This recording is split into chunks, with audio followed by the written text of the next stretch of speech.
इस वीडियो पे क्लिक कर दिया ना, तो चलो आज मैं आपको अब की ही कहानी सुनाता हूं। कभी कभी लगता है मैं बिजी तो हूं पर कुछ भी कर नहीं रहा। सोचता रहता हूं पर शुरू नहीं करता। दिन भर खुद से भागता हूं और रात को गिल्ट गले लग जाता है। प्रोडक्टिव बनना तो चाहता हूं पर खुद से ही लड़ता रहता हूं। तो बताओ, ऐसा महसूस तो जरूर करते होगे। आप यहां तक अपने सुन ही लिया है तो प्रॉब्लम्स की बात करते हैं।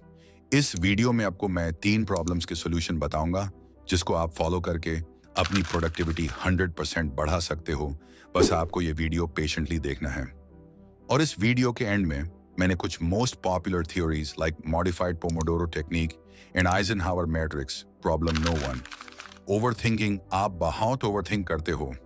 आप टाइम टेबल जरूर बनाते होगे पर यूज फॉलो नहीं कर पाते। पूरा दिन सोचने में ही गुजर जाता है और काम कुछ नहीं हो पाता। तो चलो सबसे पहले समझते हैं कि ओवरथिंकिंग है क्या। ओवरथिंकिंग मतलब जब हम किसी सिचुएशन के हर पॉसिबल रिजल्ट को प्रिडिक्ट करने की कोशिश करते हैं रिस्क कम करने के लिए, पर एक्चुअली रिस्क बढ़ जाता है। क्योंकि जब एंजाइटी एक्टिवेट होती है तो दिमाग कंट्रोल से बाहर चला जाता है। और ऐसा आपके साथ एग्जाम्स या फिर बहुत सारी सिचुएशंस में जरूर होता होगा। ओवरथिंकिंग सिर्फ सोच का नहीं, बॉडी का भी इश्यू है। नींद, एक्सरसाइज और डीप ब्रीदिंग, ये सिंपल चीजें भी दिमाग को शांत कर सकती हैं। अगर बॉडी ठीक है तो माइंड भी स्टेबल होता है और स्ट्रेस, एंजाइटी, डिप्रेशन, इन सभी से आपको दूर करता है। और अगर प्रोडक्टिव रहना है या जिंदगी कुछ पाना है न मेरे दोस्त, तो ये सभी से जितना दूर रहो उतना ही अच्छा है। जब हम ओवरथिंक करते हैं तो उस टाइम पे लिम्बिक सिस्टम एक्टिव हो जाता है। ये वही पार्ट है जो डेंजर फील करता है। और जो पार्ट सोचता है, डिसाइड करता है, यानी कि प्री फ्रंटल कॉर्टेक्स, वो साइलेंट हो जाता है। जिसका रिजल्ट ये होता है कि हमको हर बात में थ्रेट नजर आने लगता है और छोटी छोटी बातें भी बड़े डिसीजन जैसे लगती हैं। ये सॉल्यूशन बहुत लोगों को पता होगा कि मेडिटेशन और योगा नहीं आप फिजिकली फिट रहेंगे, बल्कि मेंटली नहीं फिट रहेंगे। दूसरा है कि आप खुद से पूछो कि जो मैं सोच रहा हूं उसका कोई आउटकम निकलेगा, यानी उस थॉट के वर्स्ट केस सिनारियो के बारे सोचो एंड देन उसके होने की प्रोबेबिलिटी के बारे में। जब आप जैसा सोचोगे तो आपको पता चलेगा कि प्रोबेबिलिटी बहुत कम है और हो आप सोच रहे हो उसका कोई फायदा नहीं। अगर यहां तक वीडियो पसंद आया तो सब्सक्राइब जरूर करना। Problem number 2, not managing task. कभी कभी लगता है काम सिर्फ काम नहीं रहा, एक बोझ बन गया है। सुबह उठते ही चेकलिस्ट शुरू हो जाती है और रात तक लगता है जैसे कुछ भी पूरा नहीं हुआ। वर्क मैनेज करना मुश्किल तब होता है जब जिंदगी सिर्फ डेडलाइंस और पेंडिंग टास्क्स का कैलेंडर बन जाती है। हर तरफ से कुछ करने का प्रेशर, स्कूल हो या कॉलेज, जॉब हो या एंट्रेंस एग्जाम्स, सब कुछ एक साथ आ रहा होता है। और सबसे बड़ी दिक्कत यह होती है कि दिमाग साफ सोच ही नहीं पाता। क्या पहले करूं, क्या इंपॉर्टेंट है, मेरे लिए क्या अर्जेंट है, पता नहीं चल पाता। एक काम शुरू करो, दूसरा याद आता है, दूसरा करो, तीसरा पाइल अप हो जाता है।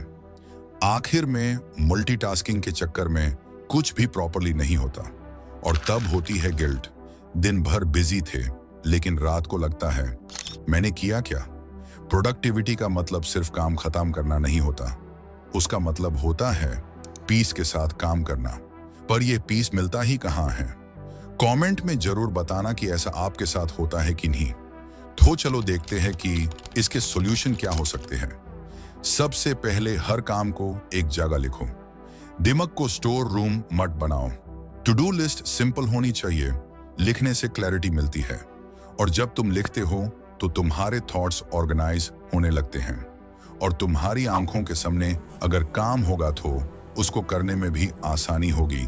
सेकंड मेथड ये है आइजनहावर मैट्रिक्स। आप अपने तो डू लिस्ट बना लिया तो यूज प्रायोरिटी वाइज ऑर्गेनाइज करो। ये थ्योरी यही बोलती है जो सबसे ज्यादा इंपॉर्टेंट एंड अर्जेंट वो पार्ट 1, जो इंपॉर्टेंट बुर ज्यादा अर्जेंट नहीं वो पार्ट 2, जो इंपॉर्टेंट नहीं बट करना है वो पार्ट 3। ऐसे करके ऑर्गेनाइज करो थे। दिन के एंड में देखो कि तुमने कितना टास्क कंप्लीट किया। अगर 100% किया या फिर 80 to 90% किया तो भी ठीक है। देन अपने आप को रिवॉर्ड दो, जो अच्छा लगे वो करो। अब ये नेक्स्ट स्टेप बोनस है आपके लिए। एक वक्त में एक काम मल्टीटास्किंग सिर्फ इल्यूजन है। एक टाइम पे एक काम पे ध्यान दो, डीप वर्क करो, डिस्ट्रैक्शन को हटाने की कोशिश करो, फोन एयरप्लेन मोड पे डालो, फोकस टाइमर लगा लो। ब्रेक लेना भी काम है। हर मशीन को मेंटेनेंस चाहिए होती है, तुम क्यों नहीं? हर 90 मिनट के इंटेंस काम के बाद 15 to 20 मिनट का ब्रेक लो। वॉक करो, स्ट्रेच करो, म्यूजिक सुनो, पर गिल्ट मत लो। आप पोमोडोरो टेक्निक भी यूज कर सके हो, जिसमें आप 30 मिनट के लिए काम करो, देन 5 मिनट का ब्रेक लो। ये जरूरी नहीं है कि आप सिर्फ 30 मिनट के लिए ही टाइमर लगाओ। मैं आपको अपना बताता हूं, मैं 1 घंटा 3 मिनट के लिए टाइमर लगाता हूं, देन 5 मिनट का ब्रेक लेता हूं। इससे मेरी प्रोडक्टिविटी बहुत इंक्रीज ही जाती है। काम से भागना सॉल्यूशन नहीं है, पर काम के नीचे दब जाना भी जरूरी नहीं। बैलेंस बनाना पड़ता है, और यह बैलेंस एक ही दिन में नहीं बनेगा। रोज थोड़ा थोड़ा करने से होगा। काम संभालने का पहला स्टेप है खुद को संभालना। बस शुरू करो, बाकी सब संभालता चला जाएगा। Problem number 3, procrastination. प्रोक्रेस्टिनेशन यानी काम को इग्नोर करना। अपने आप से यह बोलना कि थोड़ा सा ही तो काम है, बाद में कर लूंगा। एक ऐसी आदत जो हमारे समय और प्रोडक्टिविटी का सबसे बड़ा दुश्मन है। वो एहसास जानते हो जब आपको पता होता है कि आपको क्या करना चाहिए, पर आप किसी और काम में उलझे होते हो, जैसे फोन चलाना या बिना वजह रील देखते रहना। ये समझाने के लिए कि हम प्रोक्रेस्टिनेट क्यों करते हैं और उससे कैसे निकला जा सकता है, अगर ये जाना है तो आगे सुनो। इस प्रॉब्लम के पीछे का साइकोलॉजिकल लॉजिक समझना बहुत जरूरी है। जब तक हम रूट समस्या नहीं समझेंगे, तब तक उसका सॉल्यूशन भी सुपरफिशियल ही रहेगा। तो चलो पहले समझते हैं कि प्रोक्रेस्टिनेशन होता क्या है, फिर उसका सॉल्यूशन भी ढूंढते हैं। प्रोक्रेस्टिनेशन को लोग अक्सर लेजीनेस समझ लेते हैं, पर असल में ये कुछ और ही होता है। ये है एक साइकोलॉजिकल रिस्पॉन्स है। मतलब आप जानते हो आपको काम करना चाहिए, पर फिर भी उससे इग्नोर करते हो, जबकि आपको पता है कि रिजल्ट खराब हो सकता है। आपको अपने अंदर ये पता होता है कि ये गलत है। आप में से बहुत लोग होंगे जो ये कहेंगे कि टाइम मैनेज नहीं हो पाता, तो उस काम को हम बाद के लिए रख देते हैं। But time management and procrastination में फर्क है। टाइम मैनेजमेंट में तुम काम को समय के हिसाब से प्लान करते हो, और दूसरे में तुम काम को डिले करते हो क्योंकि आपका दिमाग उसे थ्रेट समझता है। जब कोई काम बोरिंग, मुश्किल या एंजाइटी भरा लगता है, आपका ब्रेन उसे अवॉइड करने लगता है। तुम्हारा प्री फ्रंटल कॉर्टेक्स, जो प्लानिंग और डिसीजन मेकिंग के लिए होता है, काम करना बैंड कर देता है, और तुम्हारा इमोशनल ब्रेन एक्टिव हो जाता है। तुम उस टास्क से जुड़ी नेगेटिव इमोशंस जैसे फियर ऑफ फेलियर, इनसिक्योरिटी या प्रेशर महसूस करते हो, और फिर तुम अपने आप को टेम्पोरेरली डिस्ट्रैक्ट करते हो किसी और काम में, जैसे यूट्यूब वीडियोस देखना या रील स्क्रॉल करना। ये थोड़ा सुकून देता है, पर सिर्फ कुछ देर के लिए। लंबी रेस में यह और ज्यादा स्ट्रेस, गिल्ट और एंजाइटी को प्रोड्यूस करता है। यह एक विशियस साइकिल है। टास्क से भागो, फिर गिल्टी फील करो, और फिर से टाल दो। सबसे पहला स्टेप यह है कि तुम उस काम से डर क्यों रहे हो, उसे लिखो। क्या आपको लगता है आप फेल हो जाओगे? क्या काम बोरिंग लग रहा है? जब आप अपने इमोशंस को नाम देते हो, तो आप उन्हें कंट्रोल करने लगते हो। दूसरा सॉल्यूशन यह है कि आप अपने टास्क को छोटे पार्ट्स में डिवाइड कर दो। अगर आप सोच रहे हो कि पूरा सिलेबस रिवाइज करना है, तो ऑब्वियस है कि दिमाग ब्लॉक हो जाएगा। उसे छोटी छोटी पार्ट्स में डिवाइड करो। जैसे अगर मैं यूनिट 1 उठाओ तो उनमें 4 चैप्टर हैं और उसमें मेरे को 2 घंटे लगेंगे। देन मैं ब्रेक लूंगा एंड देन दूसरा यूनिट को खत्म करूंगा। अगर आप ऐसा करते हो तो इसके 2 फायदे हैं।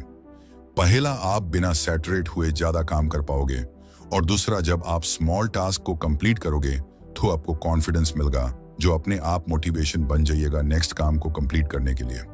आप अपने लिए एक ऐसा प्लेस डिसाइड करो जो डिस्ट्रैक्शन फ्री हो, लाइक लाइब्रेरी। तुम्हारा फोन, नोटिफिकेशंस और बैकग्राउंड नॉइज तुम्हारे सबसे बड़े एनिमीज हैं। एक ऐसी जगह बनाओ जहां सिर्फ तुम और तुम्हारा काम हो। पोमोडोरो टेक्निक या 25 मिनट्स इन डीप वर्क का ट्राई करो। ये बहुत जरूरी है कि आप अपने आप को भी समझो, खुद से नरमी से पेश आओ। अगर अब से कोई गलती हुई तो ठीक है, कोई बात नहीं, हम ह्यूमंस है, परफेक्ट नहीं हैं, हम अपनी गलतियों से ही सीखते हैं। अपने ऊपर गुस्सा होने से कुछ नहीं सुधारता, बल्कि और प्रेशर बढ़ता है। खुद से कहना सीखो, मैं ट्राई कर रहा हूं और अगली बार बेहतर करूंगा। लास्ट सोल्यूशन यह है कि आप अपने लिए एक सिस्टम डेवलप करो। मोटिवेशन हमेशा काम नहीं आएगी, पर रूटीन तुम बना सकते हो जो हमेशा काम आएगा। एक छोटा सा daily plan, same time same place, ये हैबिट्स डेवलप करता है, और हैबिट्स ही होती हैं जो कंसिस्टेंसी लाती है। प्रोक्रेस्टिनेशन से बाहर निकालना एक प्रोसेस है, एक जर्नी है। ये ओवरनाइट फिक्स नहीं होगा, लेकिन जब आप अपने इमोशन समझने लगते हो और उनके रिस्पॉन्स में बेटर स्ट्रेटेजीज अप्लाई करते हो, तो धीरे धीरे तुम कंट्रोल वापस लेना शुरू कर देते हो। प्रोग्रेस स्लो हो सकती है, पर हर छोटी जीत भी एक बड़ा स्टेप होती है। और जब आप ये स्किल डेवलप कर लेते हो, यानी कि आप अपने दिमाग के कंट्रोल में नहीं, आप अपने दिमाग को कंट्रोल करते हो, अपनी प्रायोरिटीज को समझते हो, तो आप अपने आप को ग्रो होते हुए देख पाओगे एंड लाइफ के कई और एरियाज में भी बेटर परफॉर्म करोगे। ये सिर्फ प्रोडक्टिविटी का सवाल नहीं है, ये एक बेटर, पीसफुल और पर्पसफुल जिंदगी बनाने का सवाल है। तो ये थी 3 प्रॉब्लम्स और उनके सॉल्यूशंस। अगर आपको वीडियो पसंद आया तो सब्सक्राइब करना, और कोई दूसरे टॉपिक में वीडियो चाहिए तो कमेंट करना। मिलते हैं नेक्स्ट वीडियो में।